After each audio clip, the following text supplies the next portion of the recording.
Sunday. I said no beer. Hello, everybody. I'm Stephen Kaminski from the IPA, the International Polka Association, and I am honored to be with John Stanky. And he is the International Polka Association Hall of Famer from 2019 in the Pioneer category. And John, hello and welcome. Hello, Steve. It's a pleasure to hear your voice. Thank you, and very much likewise.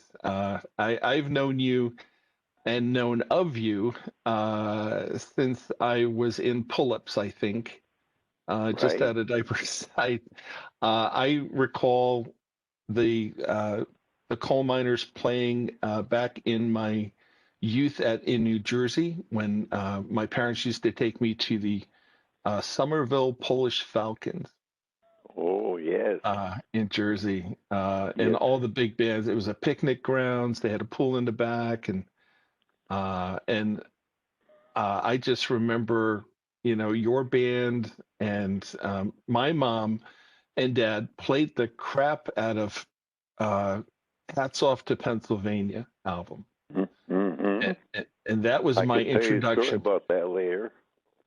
I, I It, could it tell you was a some stories about that one. Mm-hmm. Oh, I'm looking forward to it because I definitely want to talk about that album later and the ideas and I even remember the cover of the album.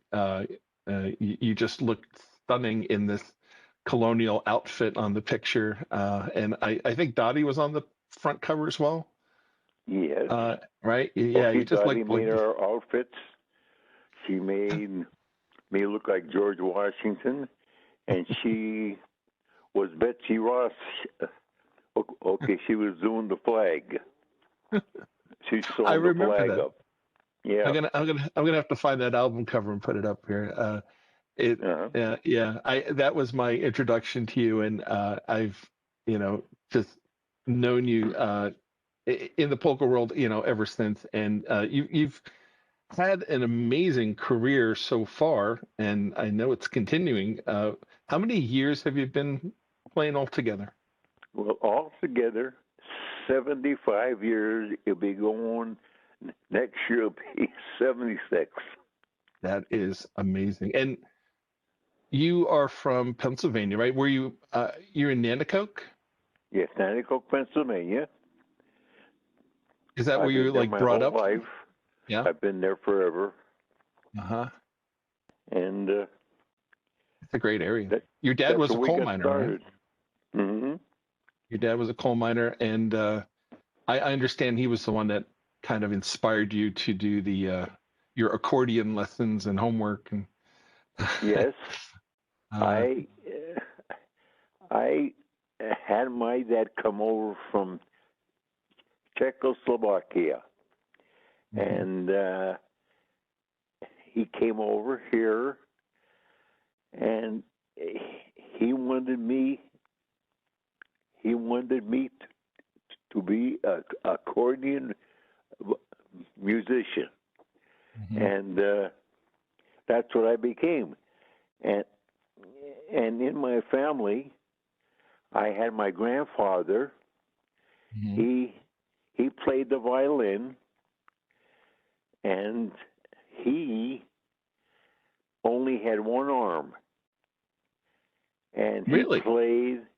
he played all over the place, and all the people asked how he did that. He used to put the bow in between his two knees, and he'd hold the violin with the one hand, and he would go up and down, and he would play songs. He would play songs beautifully. Wow. Now you would So think if you only got one arm, you would go to like trumpet or something, but right, no. Why stop he there? wanted No, to go to he wanted to play the violin, and wow. he played it well. And I had my father.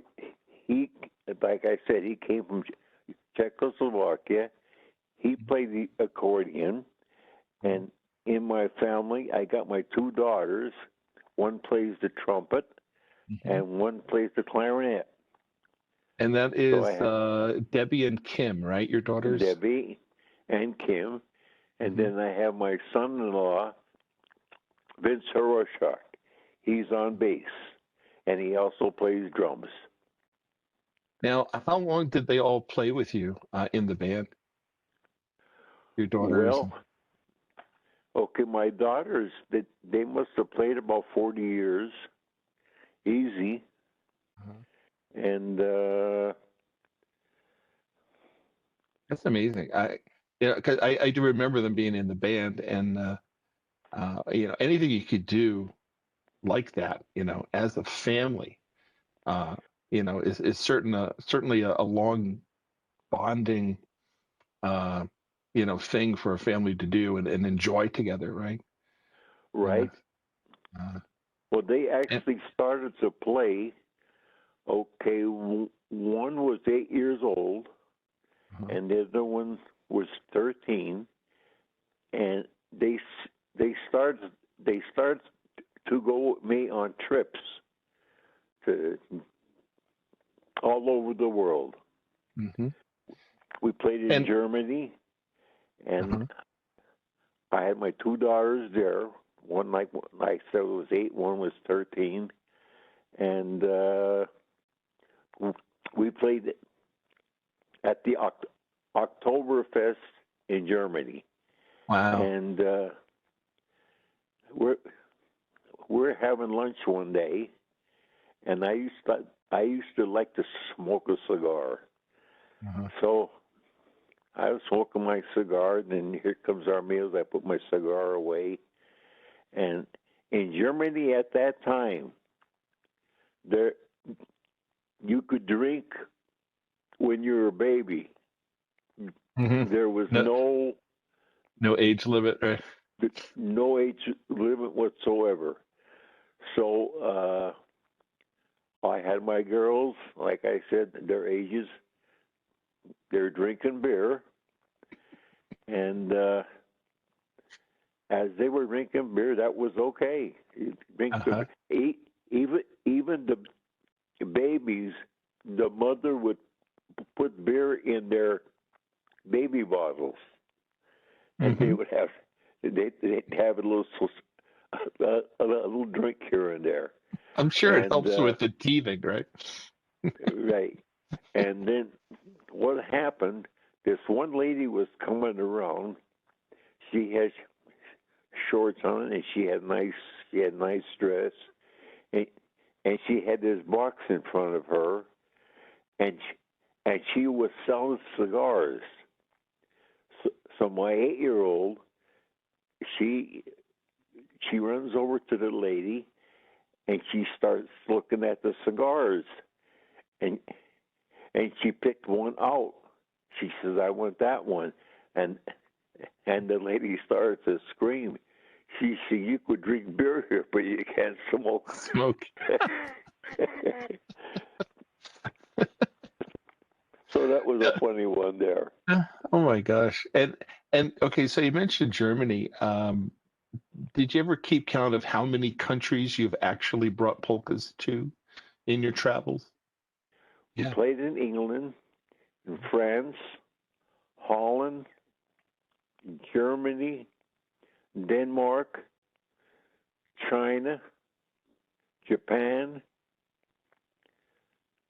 Russia, Australia twice, hmm Russia twice. On our way to Russia, we would play. We'd have the band. We used to play on airplanes. We used to hmm play on airplanes in as we were going to Russia, as we were going to China, as we were going to Hawaii, as we were going to Ireland. We played right on the airplanes.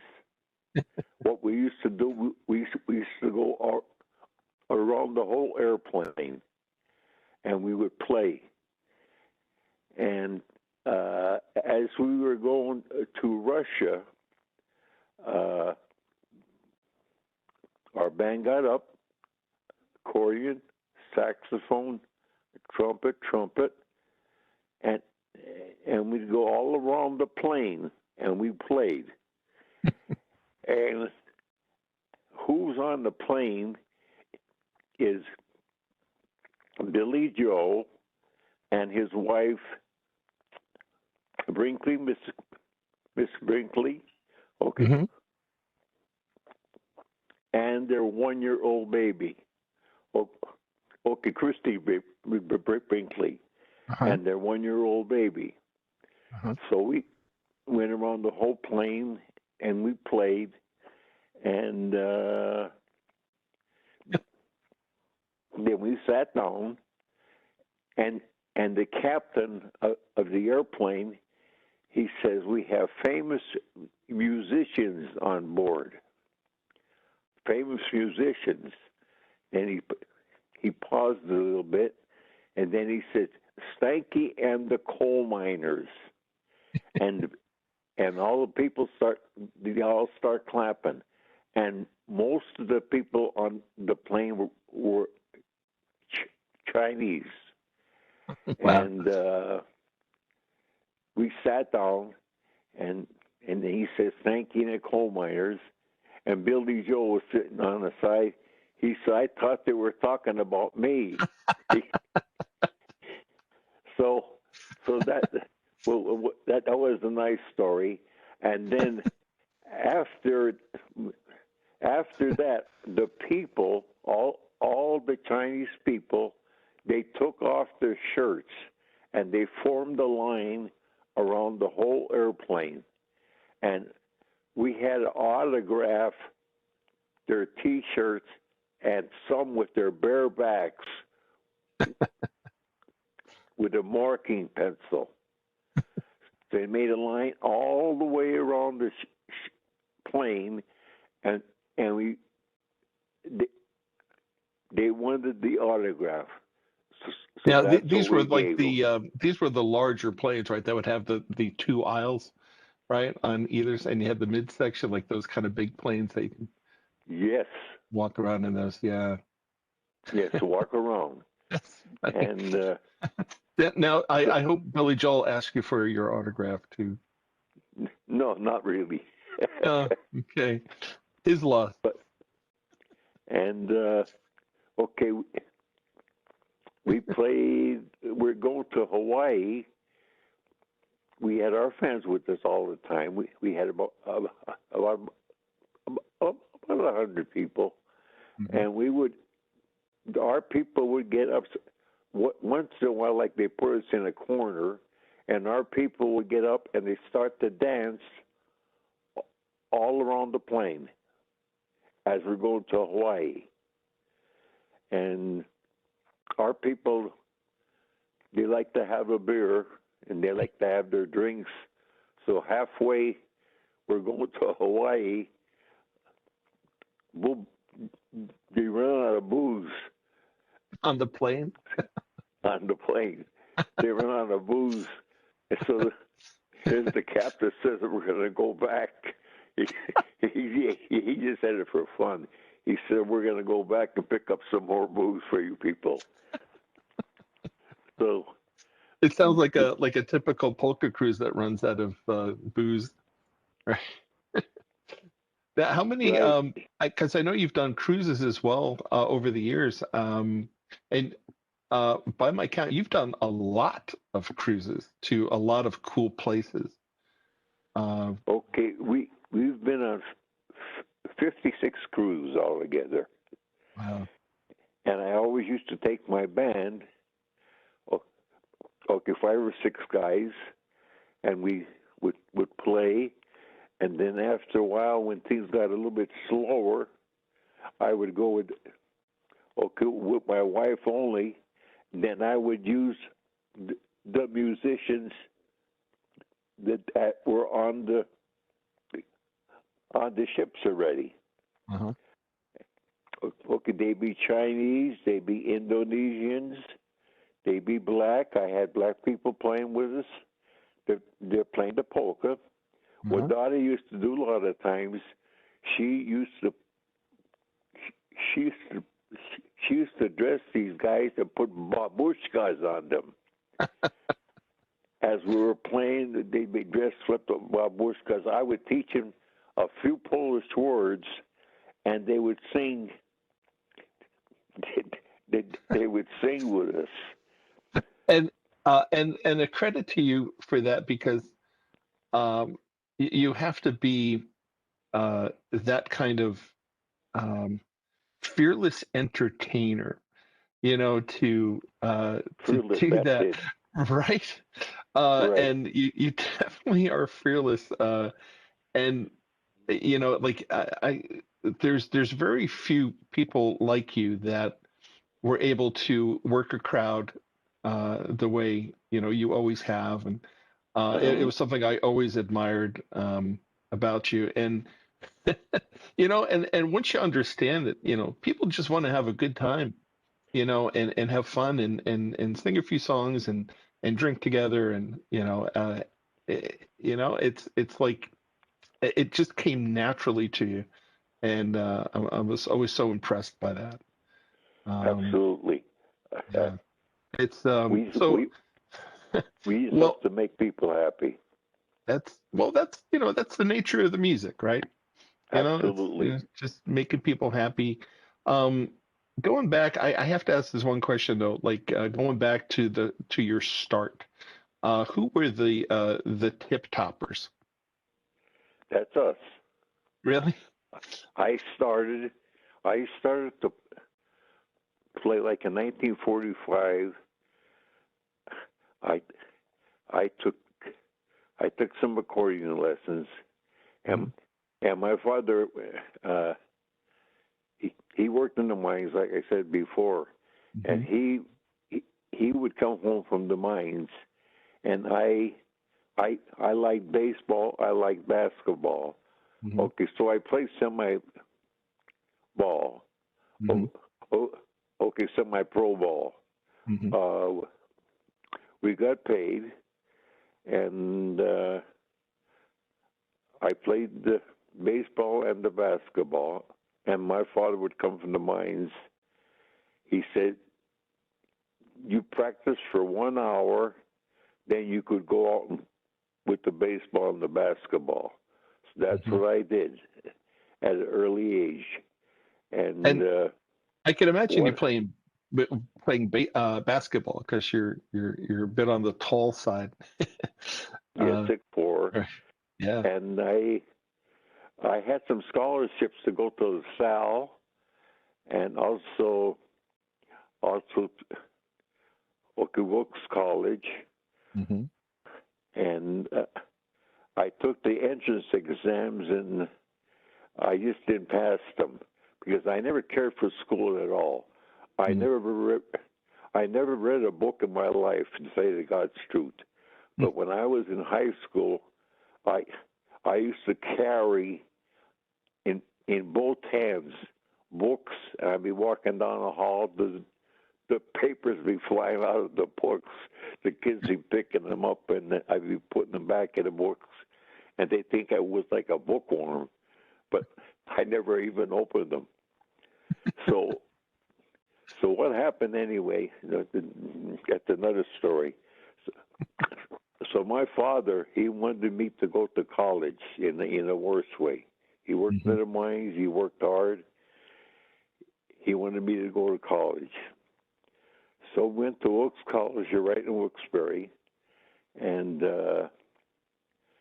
I went in, and there was a Mr. Ralston, and I went into his office with my father, and he heard about our baseball playing, and I played the basketball. He said, "We love to have you here at the college." So he gave me these books so I could take them home and study. And like I said, I never studied. I never opened up a book. So I went home. He said, "You come back in 6 weeks." He says, "You take the entrance exam." So what happened, after 6 weeks, I took the entrance exam, and what happened, about a week later, I get the test results that I failed. And then I went back with my father again. He took a day off from work from the mines. We went back to college, and Mr. Ralston says, we won him here at the college for the sports and everything, but he made poorly in this test. So what we're going to do, we'll give him the books, he'll go back home and study, and when he comes back, we'll give him the test again. So after about 2 weeks, I go back. I take the test. About a week later, I get a call from Mr. Alston, and here's my father takes another day off from work, and we go up to the college at Wilkes, and Mr. Alston says to my father, he said, Mr. Alston, I don't know how to tell you, but your son made worse in the second test than he did in the first test. and he said, he asked me, here's Mr. Alston said, he said, John, he said, how did that happen?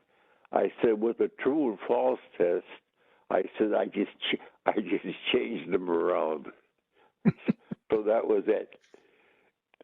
So I did not go to college, but my father, I think he knew when I was coming out of the college, he had a little truck for me, and I used to go up and down the streets. I did that for 15 years. I was called a rag man, and what you did is you go up and down the street with a horn. You'd be blowing a horn, and the people would stop you, and you would buy their rags off of them, their old rags, their old coats and stuff, and iron and brass and stuff like that. And I did that about for 15 years, and I made a good living doing that. And as I start meeting these people, one was making soup, one was making spaghetti, one was making this on the road. So they started giving me this stuff to take home. So after a while, I got myself a cooler, and I would have that right in the truck with me. And when I'd go out the next day, and if I'd get anything, all homemade stuff, I put that in a cooler, and I'd bring it home for supper for me, Dolly, and the two girls. So that was unbelievable. That was the best job I ever had. Best job I ever had. Then Wow. I worked for the city. I worked for the city like Fanatico. I used to pick up the garbage, and then I used to plow the streets when we had bad snowstorms. I used to plow all the roads in Nanticoke. So I had all kinds of jobs. You got to know a lot of people in town. Like, how did you meet Dottie and your wife? Well, I met Dottie. We were playing at the Citizens Club. That's right up the street from me. And we're playing there for Halloween party. And she come into the Halloween party. She was dressed up as Pocahontas. And I was about 25, 26.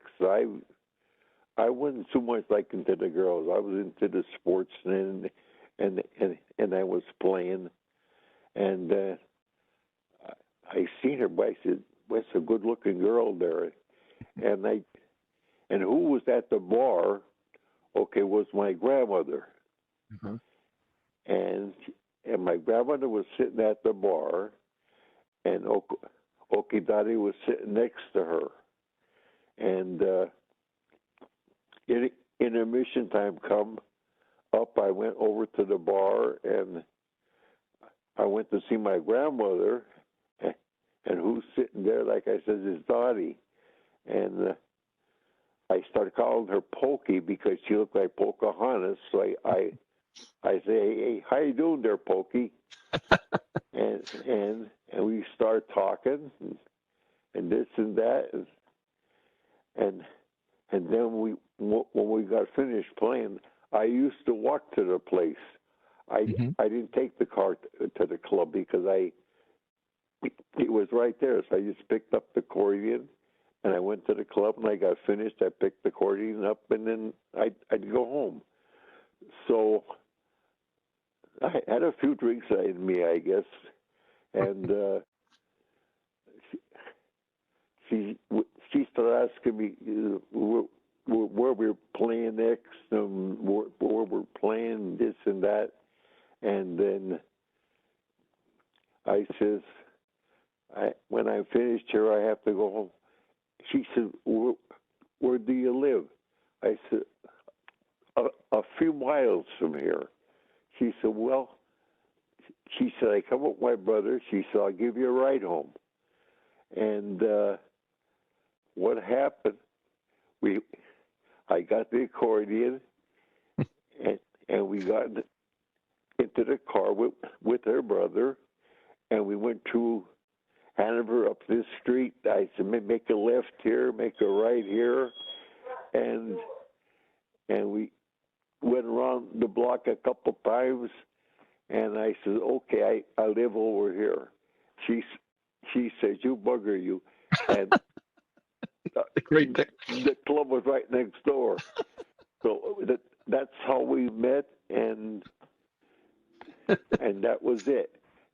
But then I was the rag man. When you went up and down the streets, when you went up and down the streets that way, okay, people thought that you were like poor, and you were like looking for money, like to pick up junk. Uh-huh.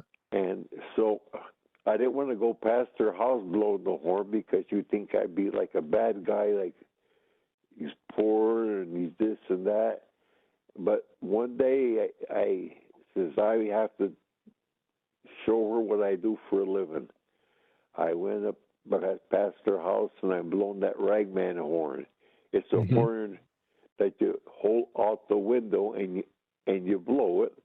And when the people would hear that, they would stop you, and they would give you their junk. So I went past their house, and I kept blowing the horn, and she came out, and I says, this is what I do for a living. And then after that, we went out a few times. Then we got hooked up. We got married, and it's going to be we'll be married next year. It'll be 60 years. Wow, that is amazing. Yeah. And you two have always been cute together, and it's amazing. Like, how did you when did like you first start to record during all this? Like, how did like the first recording come about? Our first recording was with Stella Records. Okay, Brandy Witkowski. Yeah. That happened in 1961.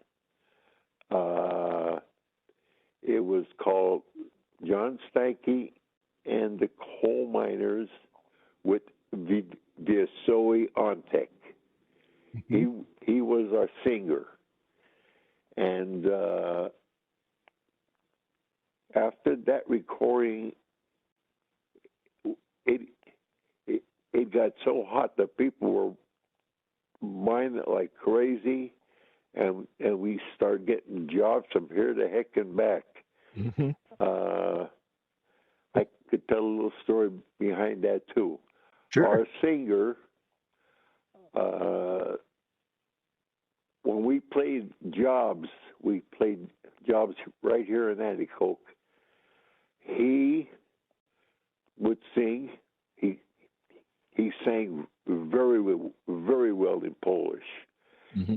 He would sing. We'd have a good time. We'd have our few drinks. Then at intermission time, he would go downstairs, and as we're sitting at the bar, the guys are sitting at the bar, we're having the beer, somebody would come in and they would rob the place. Huh? They get all the money, they take off, down they go. So we're still at the bar, we had a couple drinks, okay, that happened. The place is robbed. They call the cops. Okay, we're going back to play. We're going to go back to play. We're playing. Okay, Tony's coming up to sing. He's singing. He's the guy robbing the place. He's the robber. Unbelievable. Wait, how did they, like, nobody put two and two together there? They didn't put two and two together. He just went downstairs and he got back just in time to play, and he'd take all the money, and we wouldn't get paid because there's nothing to pay us with. But that was Tony, and he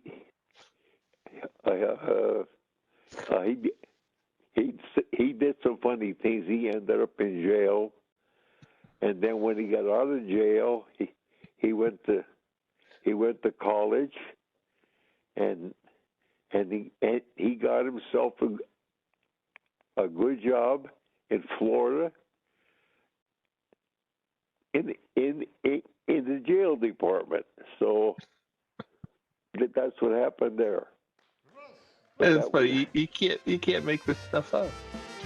No. We were riding down the road on a Sunday afternoon. All we had left was $1. $1. We were driving in our car, thought we'd stop and have a drink. Then we heard that bartender holler. What did he say? No beer today, no beer today. You can't buy beer on Sunday. I said no beer today, no beer today. You better come back on a Monday. Everybody sing. No beer today, no beer. So you said you're on Stella Records, and then you also did a few on the Dino label as well, right? Okay. On Stella, we did 7 albums with Bernie Witkowski. Huh. And then we went, after that, we went on Dino Records. I think we did 2 or 3 with them. And then we went on our own label, Standout Records. Mm-hmm. Me, Stanky, then Dash Dot Records. Okay, Standout. Yep. Okay, I remember. and on that one, there we must have made about 10 records. Mm-hmm. So altogether, we have about 19 or 20. And which kind of brings us back to "Hats Off to Pennsylvania," which was, Okay. my introduction Okay. to it. Now, who wrote that song? You remember? Yes. Okay, Mr. Koch. He wrote that song, and he come over my house, and he says, "I'd like to have you guys record this song." Mm-hmm. I went over. I said, no problem. I said, we'll do it. So we went to the studio, and we did it. And the people, they loved it. And we got a call from the governor of Pennsylvania, and we were to go to the Capitol in Harrisburg, and the whole band, and we're going to go there and we're going to play Hats Off to Pennsylvania.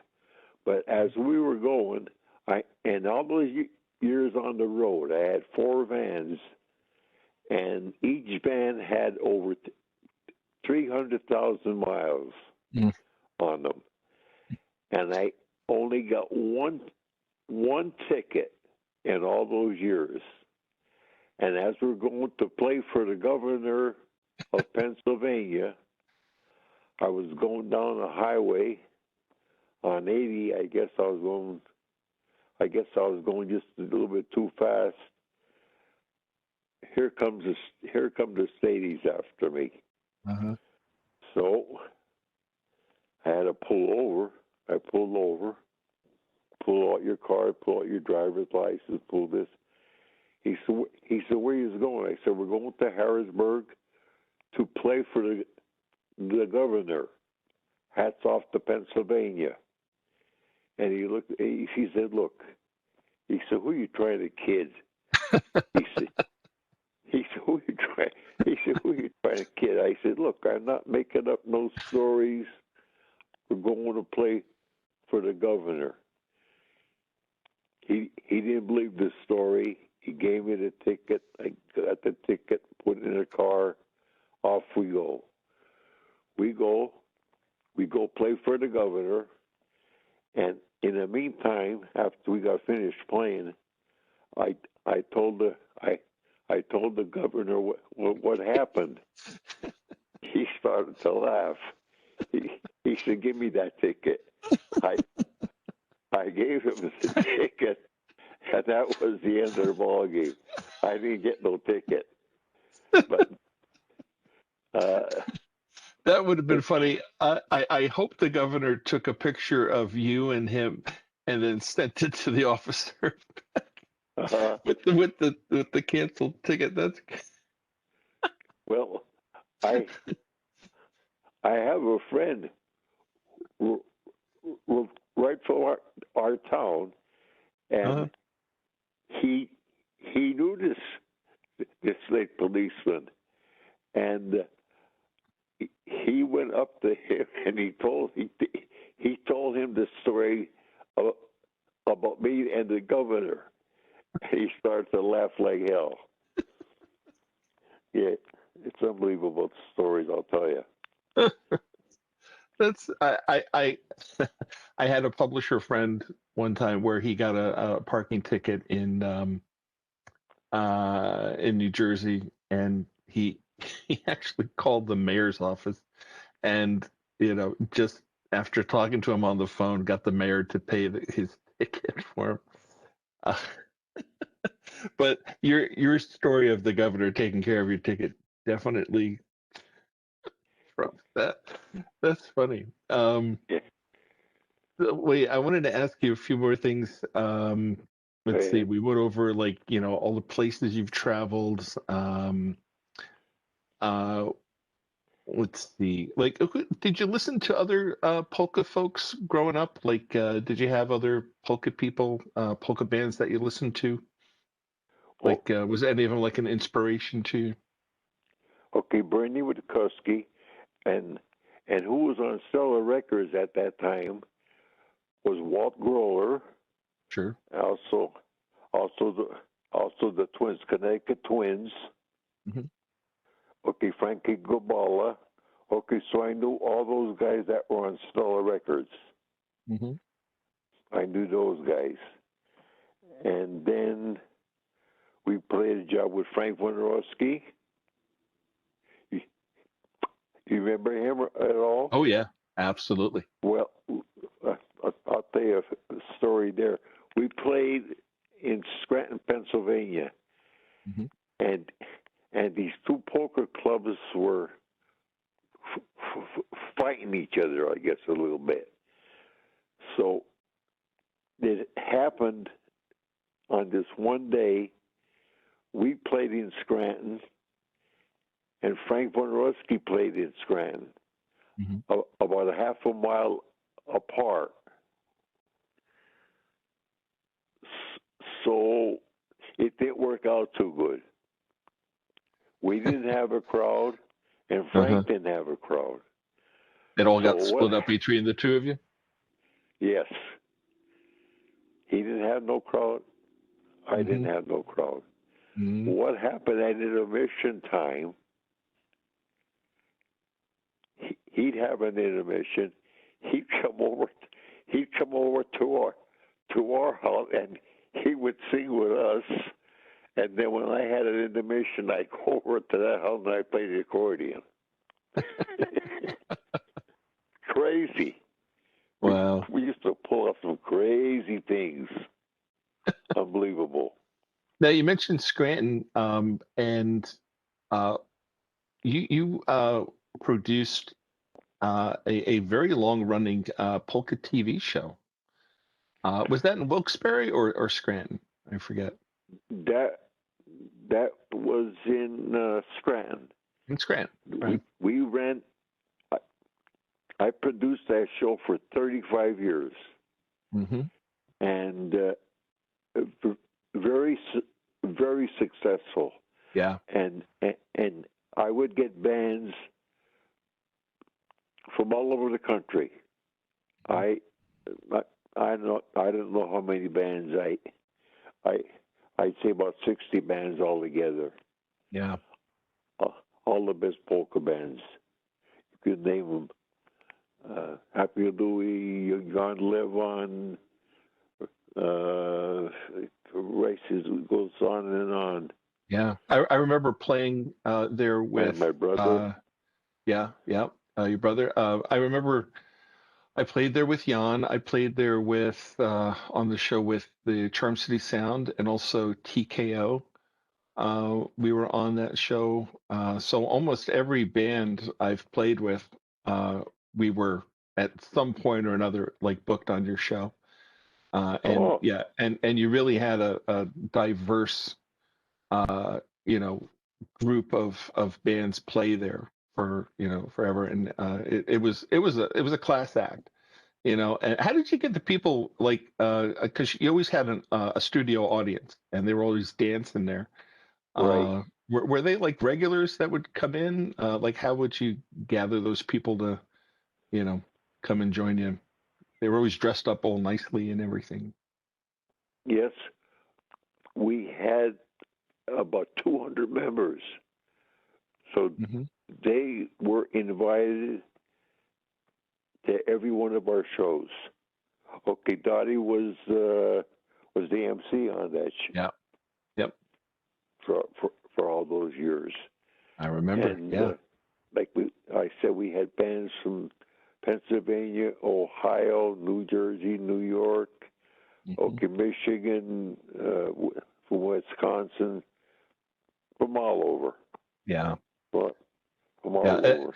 And for my money, I'll tell you, for all of your travels and for all of the years doing that TV show, you definitely earned the IPA achievement for Polka Pioneer in the IPA Hall of Fame. You definitely deserve that like so much because for all of your accomplishments, everything you've done, everywhere you've been and traveled to, and just brightened up people's lives everywhere, and and have the stories to prove it.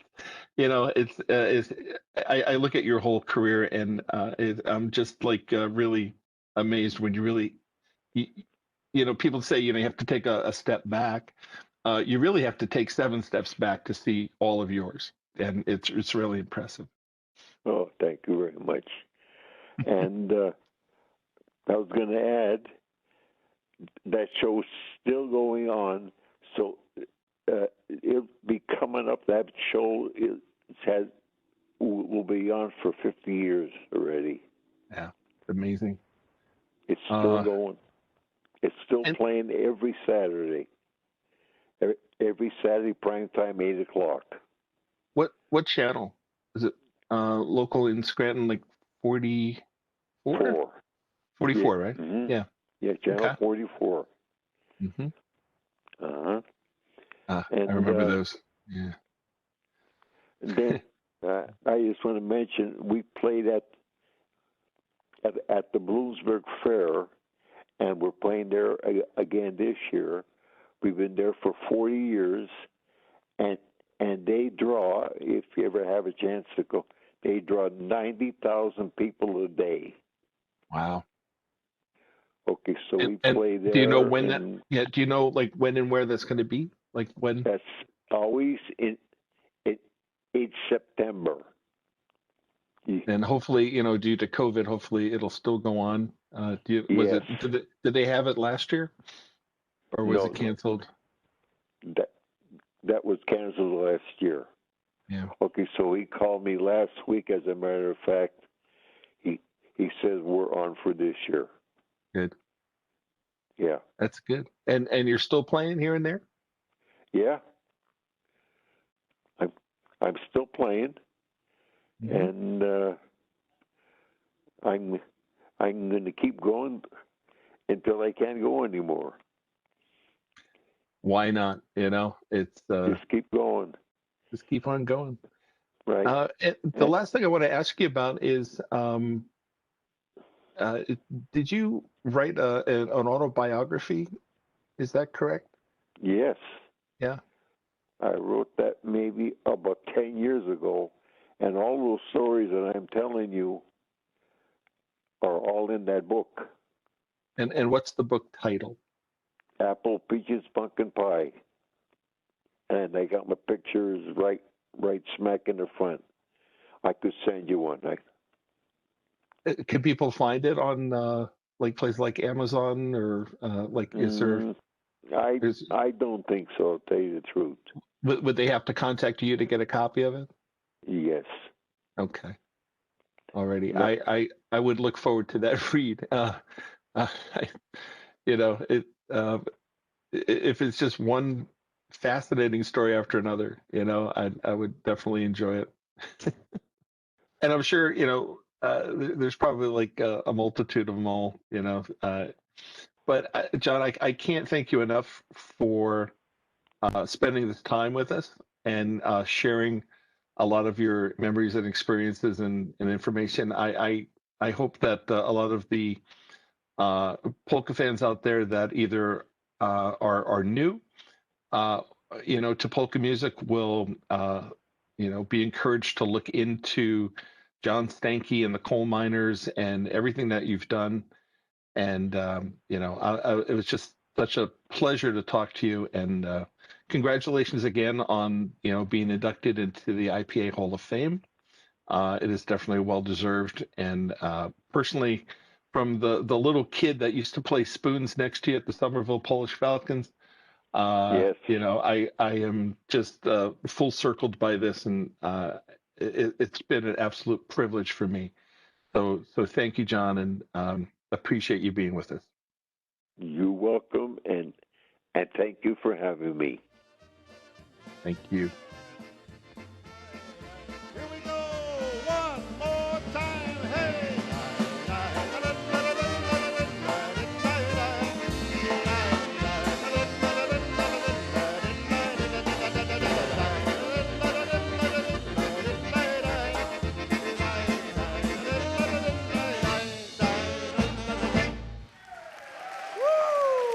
No beer on a Sunday.